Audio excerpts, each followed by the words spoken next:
Welcome, fellow armchair generals. This is Gamer 1745 here with my not really continuing look at, sort of, restart with Evil Democracy 1932. So, yes, last episode, I was sure that I saved it. It didn't seem to have saved. And it's different every time you start this, which I'm not entirely in favor of. Yes, I get replayability, but let's start with sort of the historical, because just recently in party support here, because in some tests I was just doing NSDAP, and the other one was at 12%. I forget who was next. So, yeah, that is not my favorite. Okay, so we're going to continue. Well, we're going to be restarting this turn one, obviously. Here we have leaders, and just quickly looking around, they do have this. It is, I say, somewhat of a random start here, but I wish we could have from if you remove a leader, you cannot reassign the leader. No, cancel. Okay, cancel. Can't really see his face here. Oh man! Notice last time, whoever they had glasses, and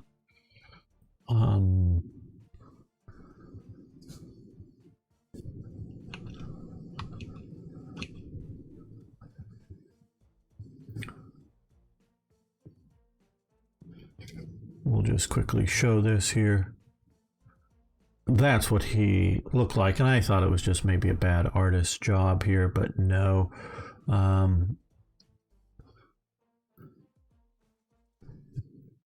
With it, but no, because the last one he had glasses as well. So no, these are entirely random. Paul von Lettow-Vorbeck was clean shaven. Often was always, at least I've seen, photographed in his sort of uniform / veterans uniform, because I don't think it was the uniform that he wore in North Africa, or not North Africa, but down in Tanganyika. So yes, these switch up every time, so we have to choose. Well, yes, we need to choose one of these. Okay. Let's see. Power belongs to the elite. Ideology of the right. 5% of the sponsors in all regions become your supporters. We are losing support from the regular voters. Center right freedom to have private property. We are losing support from regular voters, 1%. That's a lot more negative.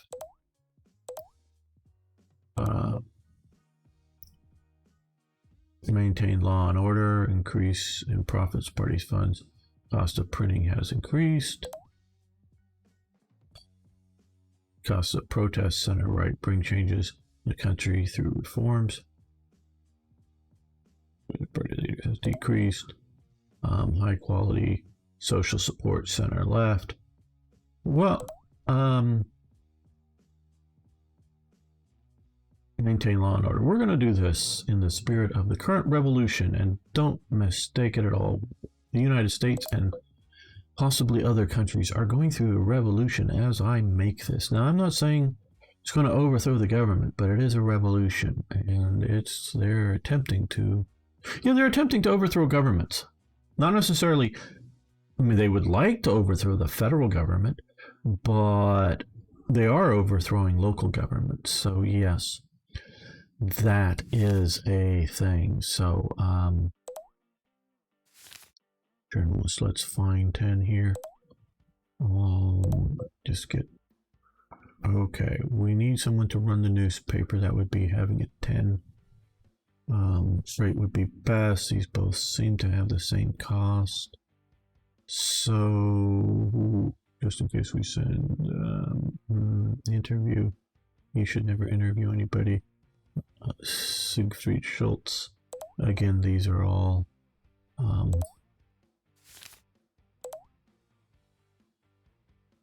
okay, yeah, he needs to go. Okay, so we need 2 for that, and we need 1 for leaflets. Okay. Leaflets, highest. Here we go. He's for leaflets, and we'll get him for the other newspaper, and he'll get do him for the investigation, and he's cheapest. We'll get him Eric Freitig for interviews. Okay, so we're going to come back to here. So, no, let's interview which one? Leaflets. We have a 10, I guess. Yes, there we go. That's better. And newspaper task. No, yes, okay, now task. This guy, oh, do we want to interview him? No, he doesn't have interview. He's an investigative kind of guy. We're going to, as we said last time, they sort of, that forward doesn't really work so well. Now we're going to use his interview skills. Yeah, because yeah, that's clearly not Vorbeck. I hope they. Let's get one more.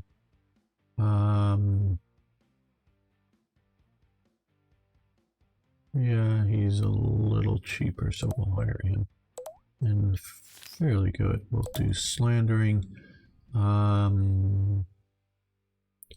Yeah, let's slander the SDP. Okay, so we do that. Now the staff, let's hire. This time I did get us with more starting money. That's why we have a bigger budget.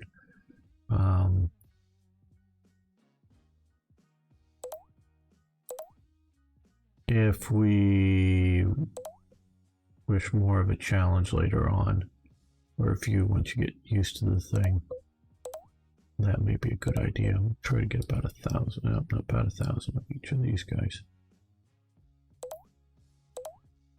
Okay, so come down here and agitation. Again, I'm not sure, but we're going to sign 50%. Agitate in areas the lowest percentage of voters. And for activists, we're going to go with the highest and put in half of them. Try to increase support. Yeah. That's okay. Okay, we have our overall. Back to headquarters. We want to print once we have some stories, because we can see here you want to add some articles before printing. Okay, that's the editorial talent map. Report. Nothing to report yet. Dogmas, staff.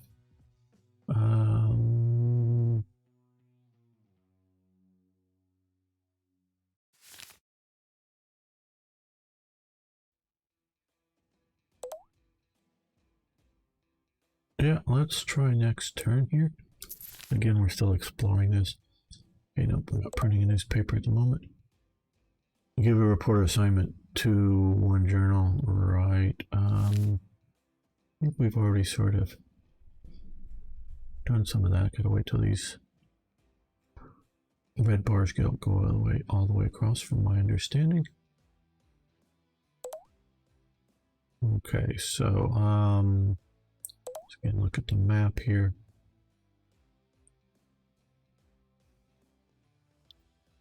Okay, NSDAP hasn't changed much.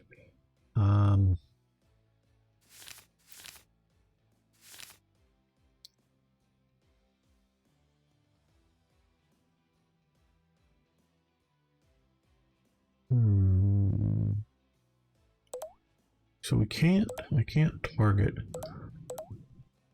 specific areas.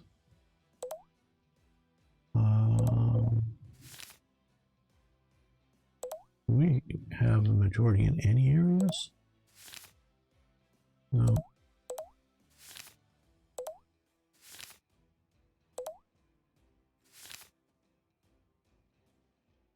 Wow, the SDP is pretty strong in some of these areas.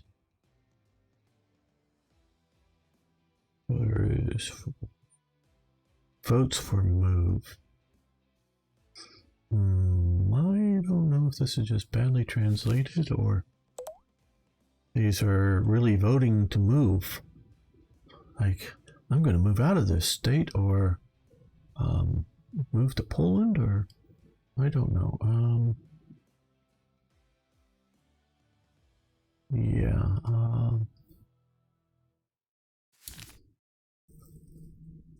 Okay.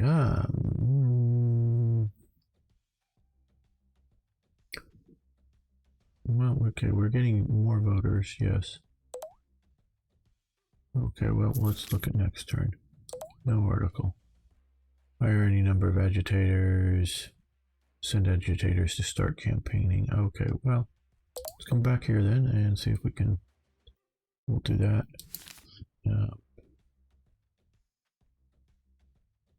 Hire any number of agitators. I guess this is who they mean.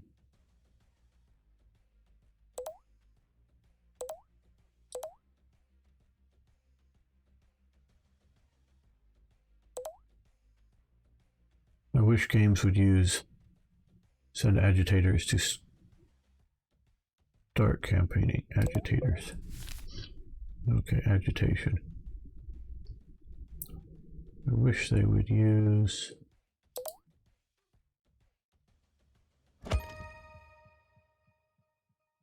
the same language across the entire thing. They still haven't finished there.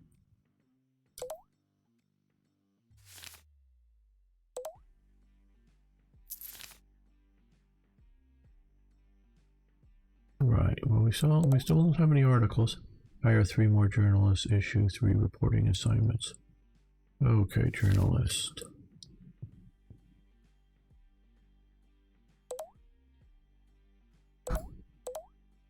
Oh, well, we got somebody who can do better in some of these. Okay, we'll hire him. I thought 10 was the top skill. He's cheap and he can do investigations well. He's not too cheap and he can do investigations even better.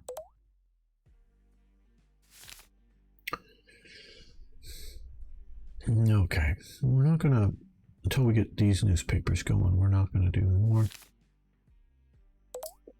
Let's see if we can get, yeah, we're seeming to face a lot of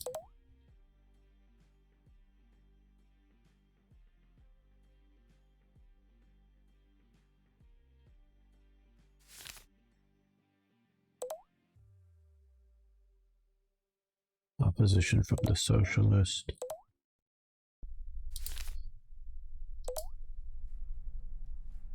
Let's see if we can.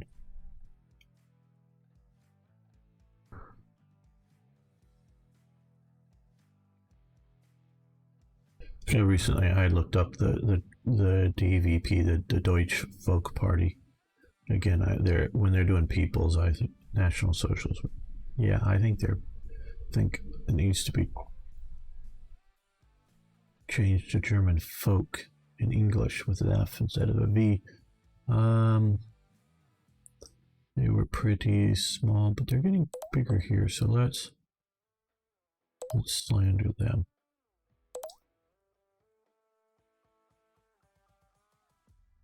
Okay, any sort of demonstrations did not happen, no.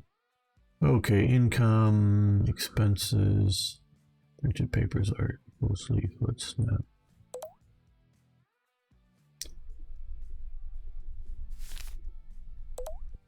Print,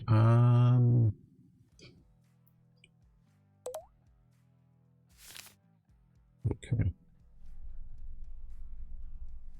Okay, oh, so we now have,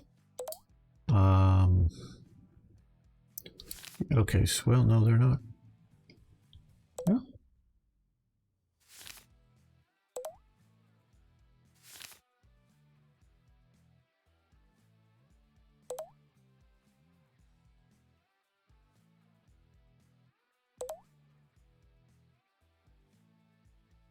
Okay, let's do that.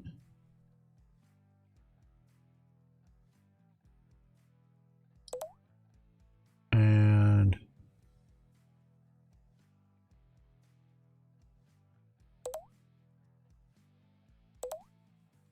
$50,000.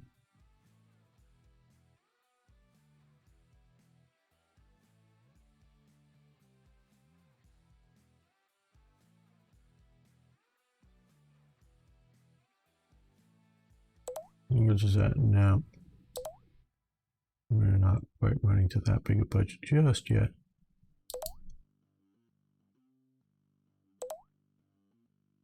Okay, well.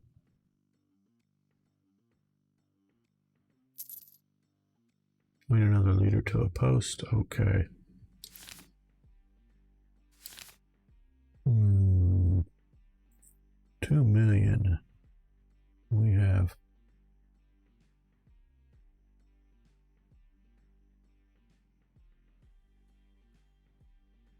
hardly that much money. I think we're going to ignore that.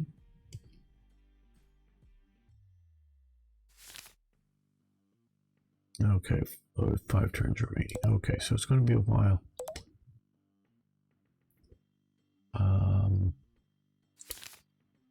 Voters.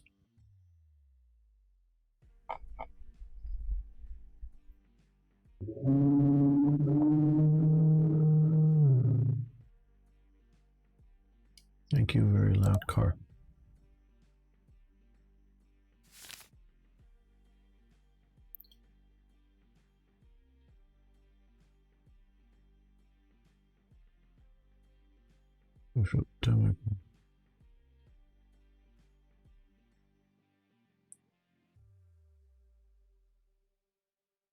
Don't know if we're increasing or decreasing. Move for votes. I don't know. We're in a circulation of 100,000 newspapers, right? Well, we're not even printing any newspapers yet. So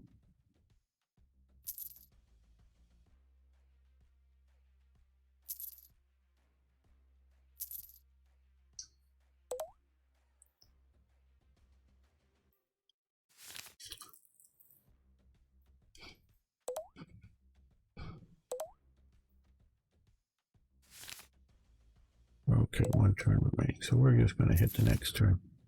Okay, so we can do more newspapers. Add articles. Okay, we've got lots of articles now.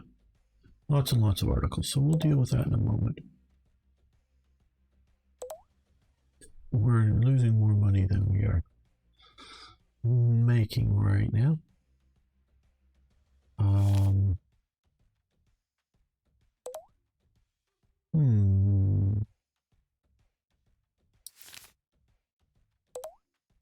Not still okay. Documents is sort of what I want to do. 18% done. That's what I was looking for. Okay, well, let's print. Let's add some articles here.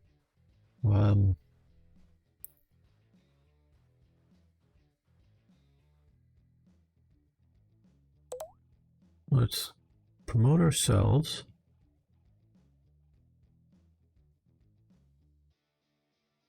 Let's under the DVP. And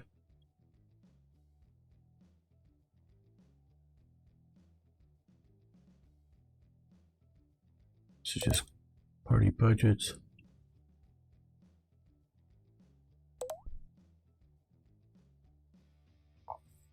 For the next edition,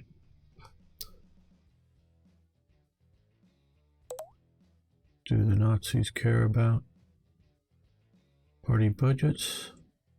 Because that's all we really have on them.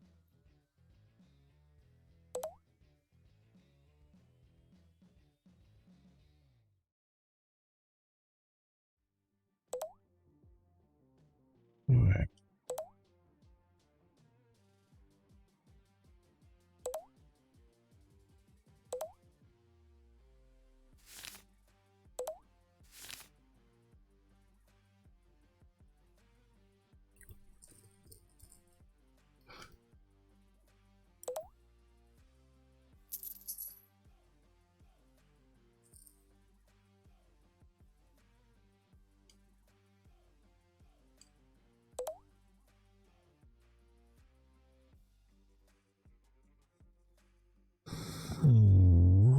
seemingly getting more popular. Activists, let's...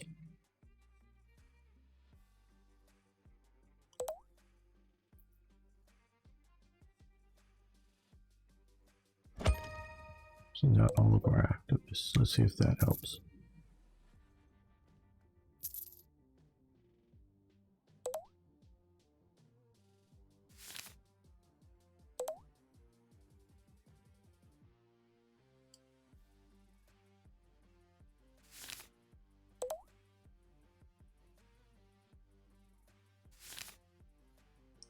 Okay.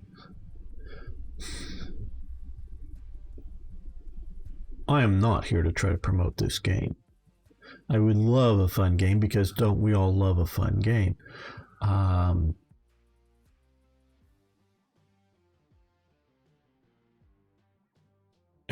a good fun game, of course, means lots of views. But see, I'm seeing, okay, we have a map here.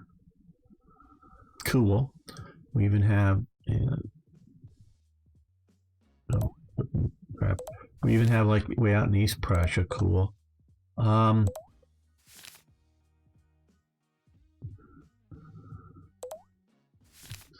To a point. So, I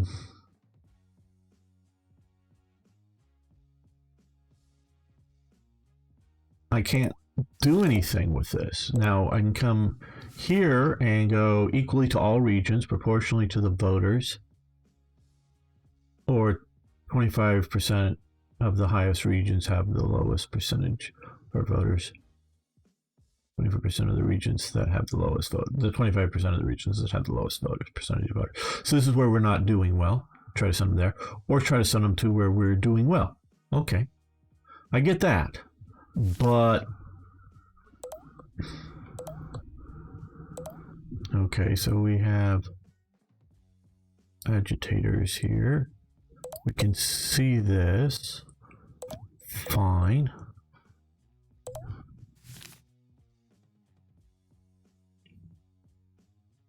And unless I remember what this was before, votes for move, agitation, activists, party influence.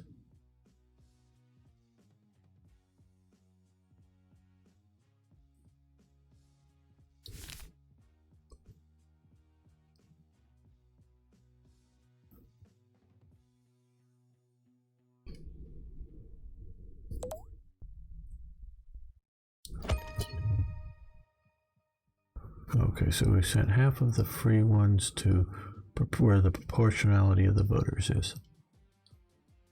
Okay, well, okay, here we are seeing voters going down. So if you're going to give me a map like this,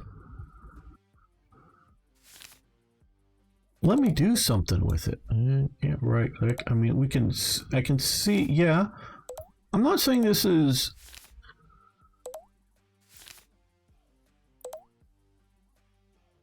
Well, I'm not saying having a map is a terrible thing.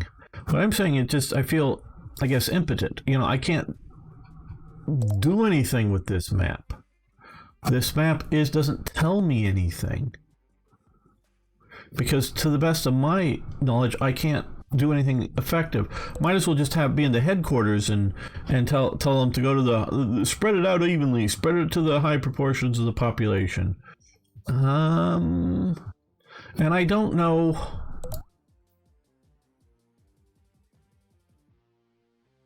No, okay. I don't know how it affects the game. Now there was, I believe just two national elections in 1932. There was a second one in November that the government did even worse in, and give you a little bit of, again, I'm not looking this stuff up. So basically, you have the president, Hindenburg. He has more power than the current president of Germany. Yes, Germany, to the best of my knowledge, still has a president, and that is not Angela Merkel. Angela Merkel is chancellor. That's the same position that Hitler got in. Chancellor is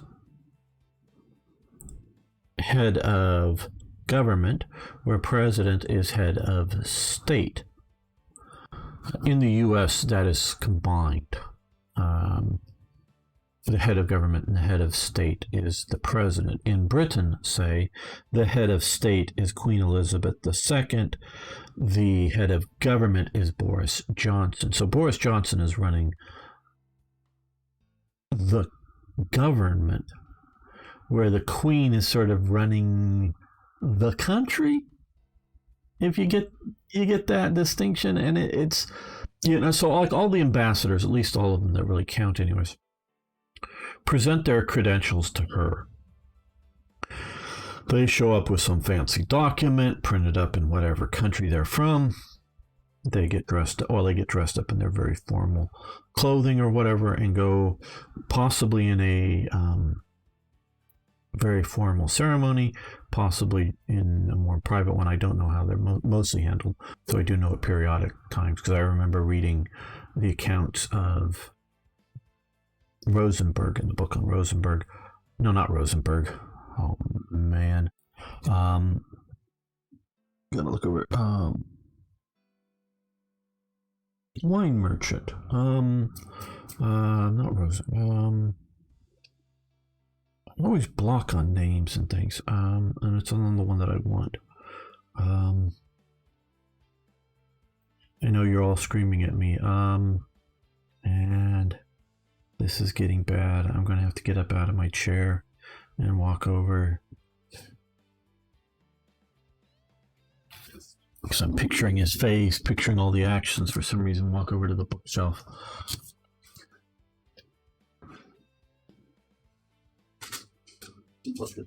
There's diplomat. Ribbentrop. Von Ribbentrop. I know who I'm talking about. Just blanking on names for some reason. Names of movies, names of people. Whenever I want to call them up, for some reason, I blank on that. But von Ribbentrop, who I remember reading the account of his presenting his credentials when he becomes ambassador to England, the British Empire, or whatever you want to call it. Doesn't go over well. He gives the Nazi salute to the Queen. It's just sort of like how not to win friends and influence enemies. It's just how to do everything wrong with it. One person who was offered, maybe not at that occasion, but because Ribbentrop doesn't stay the whole time. So this is before he becomes foreign minister. He, I think, was still, Ribbentrop at the time was, if you will, foreign minister of the NSDAP, of the party, but not foreign minister von Rath, however you pronounce his name. Now that name I am sort of remembering, but not a good pronunciation of it.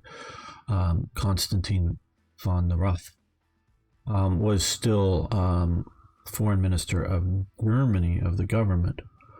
Ribbentrop was foreign minister of the NSDAP. I think basically he stays in that job, even though he later becomes foreign minister of Germany when von Rath becomes protector of Bohemia and Moravia, as it was called in Czechoslovakia, or Czechia, because Slovakia is set up as a yeah, I know all this stuff, probably too much. So, and that was a very formal ceremony, but I think some of the others are a bit more of a private accreditation to, like, hey, I am the ambassador to, from Portugal or whatever. You present your credentials to the Queen, and the Queen is sort of overseeing, and this is sort of there's a president of Germany that has maybe about as much power as the Queen does under the current constitution, and where I think in Britain, and I'm pretty sure in Germany currently, the and it's not in Germany. It's not loyalty to the like it was under Hitler, where they swore the oath of loyalty to Hitler. After Hindenburg dies, personally, mentioning his name. My understanding for Germany, the armed forces ultimately obey the orders of the president of Germany, not the chancellor. So that is, again, my understanding how it is in Britain, where they do to the Queen. Personally, swear the oath is, again, my understanding. Things may have changed. I say this because things have changed. Because when I was younger, the House of Lords still had more power than it does today, and it was still an entirely inherited position. Well, you could create new lords, and some of the lords were just created for their lifetime, and some lords they really slowed down making new lords that were hereditary lords. But now most of the lords, if you got sort of held over to the new House of Lords, but now it's sort of, it has even less power. You sort of do enough good things in life, often being prime minister or whatever, you'll get ennobled, but it's normally just for your life. And even if so you get in there and you're now a member of the House of Lords, and it's just sort of some vague veto power. So it's gotten less, and there's more delay power, I think. They can delay the enacting of laws like for a year or something like that. Someone can correct me below on the British government what it currently is. It's changed over the years, so I'm not keeping up to date on it, and I don't know if Germany's constitution changed much from the FDR to the FDR, the Federal Deutsche Republic, if I'm remembering that right. The DDR, the Deutschnationale Republic, is gone, but taking that over. So where Hindenburg had a lot more power than the current president. And so Hindenburg, basically when, von Papen becomes chancellor, he's from one of he gets support from one of the small parties, but there's all kinds of stuff going on. He becomes chancellor. They don't have a majority in the Reichstag. He convinces the president to sign a decree to allow them to rule or govern, I guess, whichever you want to say, through presidential decree. And eventually that is stopped. They will hold another election to try to get support. That sort of fails. Eventually they bring in, because the largest, though not the majority, meaning they don't have quite the majority, but the largest party is the NSDAP. And sort of on Papen, and only it's like the cabinet is sort of, the deal is the cabinet's going to have in it Hitler as chancellor, and then, if I'm not mistaken, two other National Socialist ministers, one of them being Goering. Goering had been president of the Reichstag, basically a speaker of the Reichstag, which is different than chancellor and different than president of the country. Basically, he was speaker of it and had been for some time. And he's sort of acceptable, because he's from, even though he's a bit of a pusher, he is seen as coming from sort of the right sort of people, where the establishment, sort of the establishments, or the establishment face of the NSDAP. But so the most of the cabinet is not NSDAP members. The vice chancellor is von Papen, who's a staunch Catholic, and he sort of comes out of the center party, if I'm not, the Zentrum, if I remember.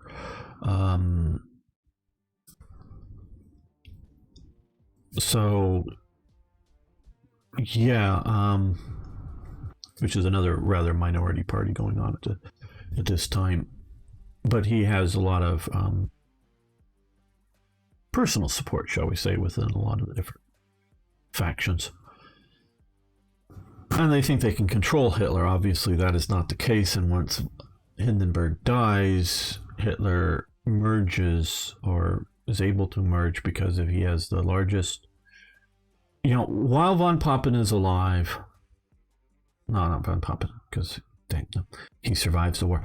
While Hindenburg is alive, at least Monday through Friday, basically, they do go on, campaigning tours and whatnot around Germany, but basically every day, Monday through Friday, Hitler shows up at the Chancellor's office. Other parties exist. I forget exactly when it's the enabling laws, and the burning of the Reichstag that allows them to start banning parties. But that's not until, if I'm not mistaken, after. Correct me below if I'm wrong on any of this stuff, after Hindenburg's dead. So you have the other parties around, but Hitler has the majority support. Or no, Hitler has the largest support. And so when Hindenburg dies, he's able to push through with enough support from some of the other right-wing elements in government that merge the office of the Chancellor and of the President. So he becomes both head of government and head of state. And so that is his real move at securing power. Now, my estimation is there is no one person alive in Germany that, I'm trying to think here, that could have defeated Hitler at that point in a presidential election. Because you have everybody wanting to tear down the system. You have communists wanting a revolution. Communists at times are actively working within Parliament, or within the Reichstag, and out campaigning with the National Socialists, because they're both in opposition. They both want to tear it down. They both think that if they can just tear it down, they'll be the ones that get the mass support. Now, obviously, the Nazis, the National Socialists, were correct in their assessment, but both sides think they're going to win that. And so, yeah, the communists want to tear it down. The National Socialists want to tear it down. The German National, or the National People's Party, this party here, wants to tear down Weimar as well. Not tear down society, where the communists and National Socialists both want to tear down society. The DNP, or DNFP, or DNVP wants to protect society but tear down Weimar and reestablish a constitutional monarchy, basically making the Kaiser with the equivalent powers of the president, as a way to stop communist revolutions and to stop neo-right revolutions, if you will. And our fascists are National Socialist right wing.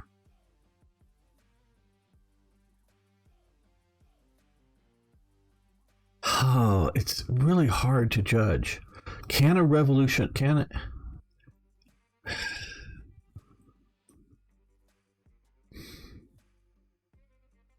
You see, when you're looking at it from the Zentrum, the Center Party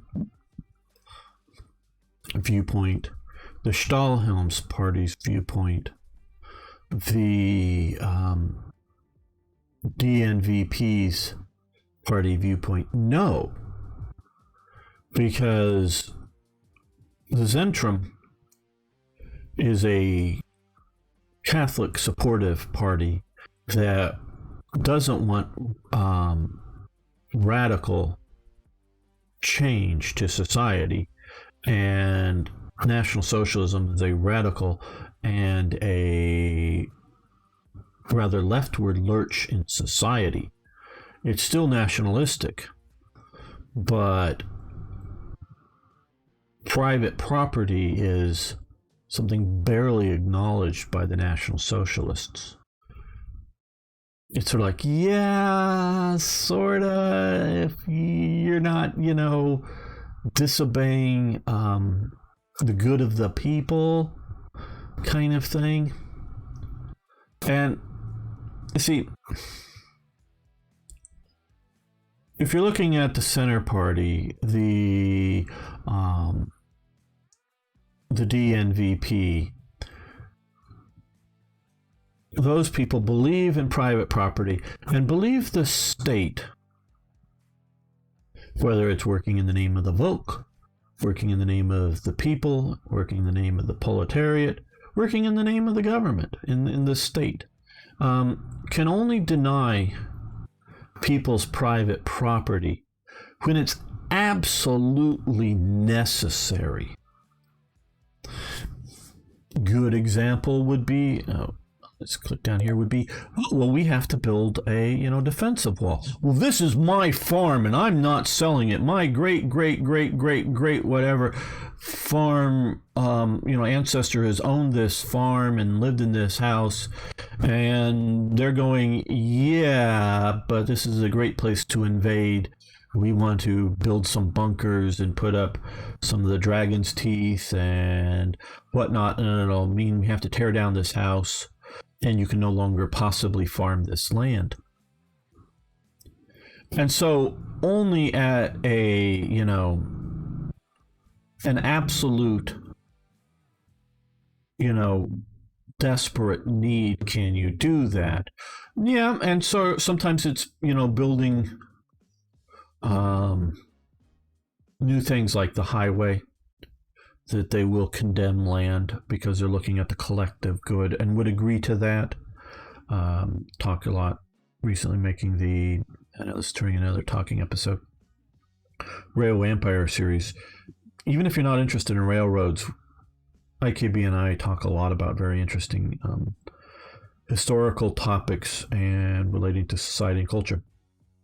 And when early railroads are happening in Britain, all the land is privately owned and the railroads are privately owned, and they have to get permission from the landowners to build across their lands, whether that means selling the land or whatnot.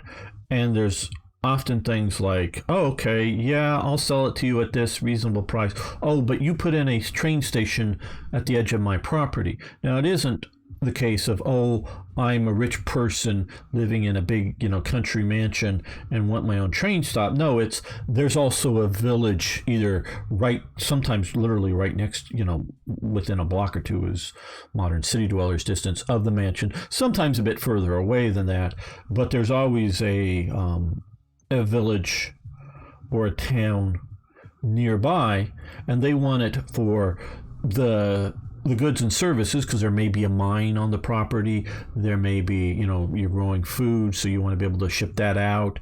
You want the village to grow into a town, or a town to grow into the city, so you want a train stop there to economically benefit your area. You go, well, if you put a train stop here and build a proper train station for it there, and that kind of thing, or hey, give me a very big bribe because I know you need to come across my land.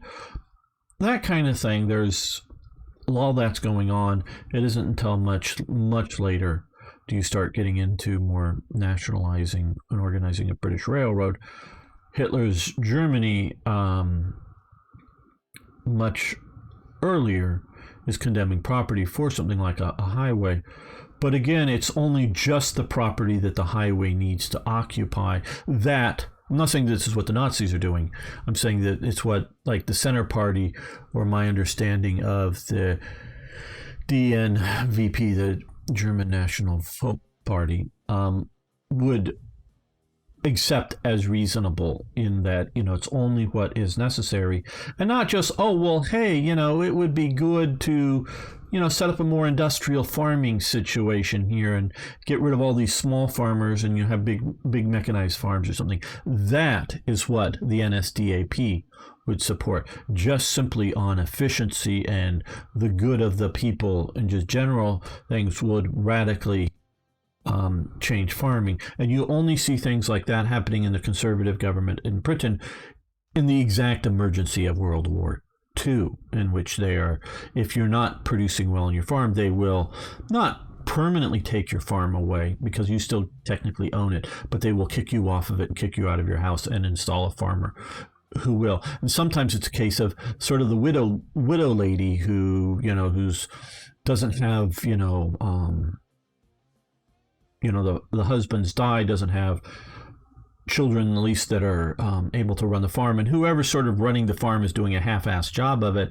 They'll kick her off, maybe out of the house to let somebody else, but she still owns the property, and any, the new farmer is making money, but she still gets some money for it. So it's not like they're taking the farm from her. It's just in World War II, this case, because right now, if you want to, or in the farm, you just want to let everything grow up into weeds, hey, you get to do that. You don't have to feed the people of Britain. It's not, the means of production are owned by the masses, so they get to determine what do you grow roses to sell at flower markets, or do you grow food for the people? So this is the difference. The National Socialists would say, you've got to grow food for the people, not tulips for the international tulip market. You Dutch people, I'm looking at you. So you have to do what is good of the people, and this is why National Socialism is a type of socialism, though they do acknowledge private ownership is better than, in most cases, so long as it's going along with the program, is better than entire central control of it, where you find the communists want entirely central planning of the economy, and socialists want mostly central planning of the economy. And so in that sense, the fascists, the National Socialists, are left. Now, the fascists mostly are Christian, mostly in this time in Catholic countries. It's not exclusive, but it's very much so, because it's sort of Mediterranean base. And so they're going to be more conservative, not hardline Catholic Party conservative, but more conservative when it comes to things like religion and social order. In that sense, they are more right. Now, National Socialism, although they don't admit it publicly, really, they even attempt to have a Christian version of it, but fails miserably, wants to burn down both Protestantism and Catholicism in Germany and burn it out of, not because Hitler says, my mother was, a staunch Christian. I don't want anything to happen to people like my mother. We're just going to go into the youth and, get them from being Catholic, Christian, and let the old ones die out, basically, just as they age out. So that's how he was going to get to that. So in that sense, but he, wants to, instead of replace it with the religion of Marx, the secular progressivism religion, a secular progressive religion, believes in no deity. Hitler is wanting to reestablish a neo-paganistic religion, and there's is it paganistic or is it pantheistic or whatever? Sort of the paganism is believing sort of in the old gods, Zeus, not Zeus in his case, Woden, I guess, or instead of Odin, it would be Woden and Thor and whatnot. Whether it's that or more pantheism, which is, sorry if this is all getting in the weeds to you, belief in nature, and that the gods are more just symbolic of some sort of pantheistic nature type belief, and some authors are a bit more that he's a bit more of that than neo-paganistic. But either way, he wants to burn down Christianity. So, and obviously both fascism and National Socialism are highly nationalistic in different ways.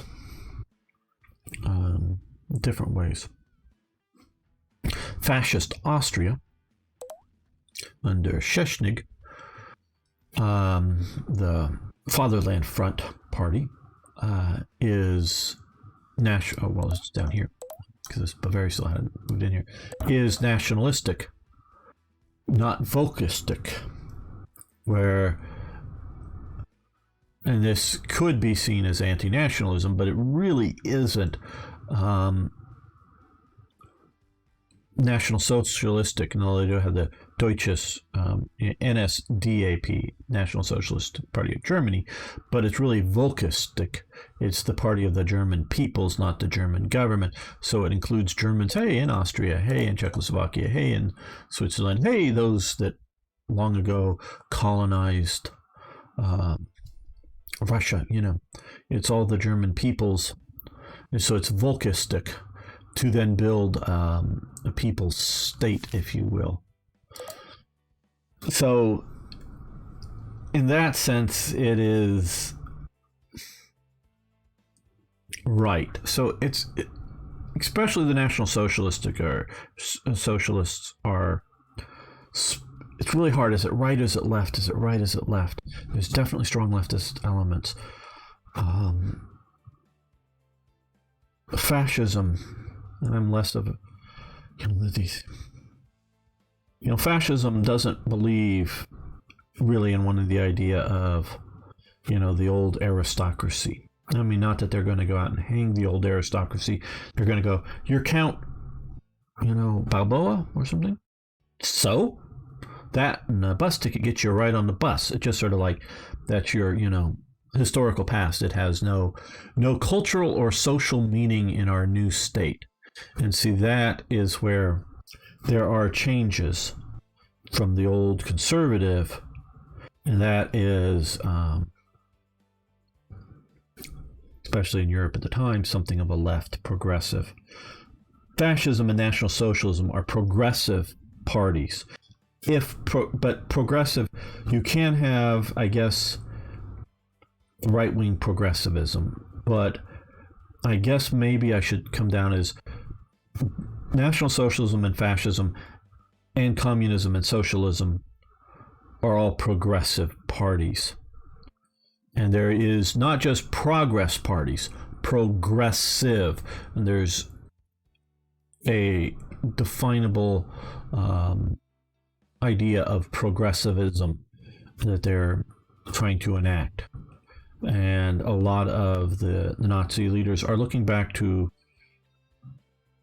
late 19th century American progressives as well as others. And both fascists and National Socialists are statists. Communists claim to be anti-statists, but the only way they can act their views is through the state. So, yeah. Okay, so, but the Zentrum, which is sort of, the center, but it's, I don't know if it allows me to click on to get political ideology, but it's more of a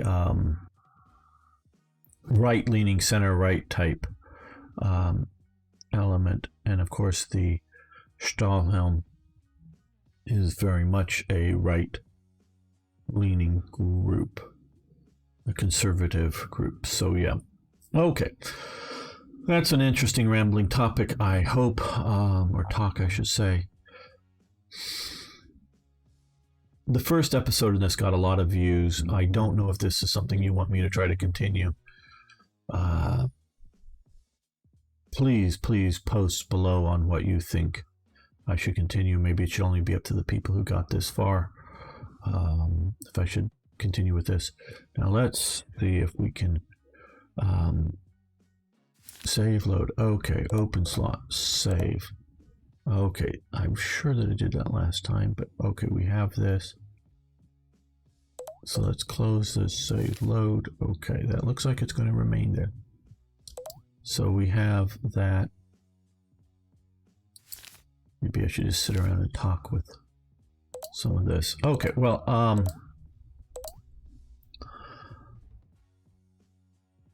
thank you all for watching. If you haven't already, of course, subscribe. And I really do mean, should I continue with this at all? Because I'm finding this frustrating, because it just, maybe I haven't gotten far enough into it, but it just seems like print paper, do this. There doesn't seem to be much decision making. And this may get a whole lot better. I may, when there's a major update to this, come back to this. I'm not saying I won't continue playing it now if there's enough, but you need to post below. Notice they have the wrong map here. That's a post-World War II map of Czechoslovakia, because Czechoslovakia comes all the way down to there, along these Carpathian hills. Yeah, that's not the right map. Not that it matters, because you can play as only Germany, France, and Britain currently. So yeah, I don't know if there's more to deal with this game now. I do want to talk about this period, but there just seems to be lack of connectivity, and maybe it's better that I don't know. I don't do good with a script. It doesn't sound good, but I can do okay with an outline to keep me on topic and flow through it. Maybe I should just make videos like that, talking about different historical periods. Okay, thanks everyone. See you next time.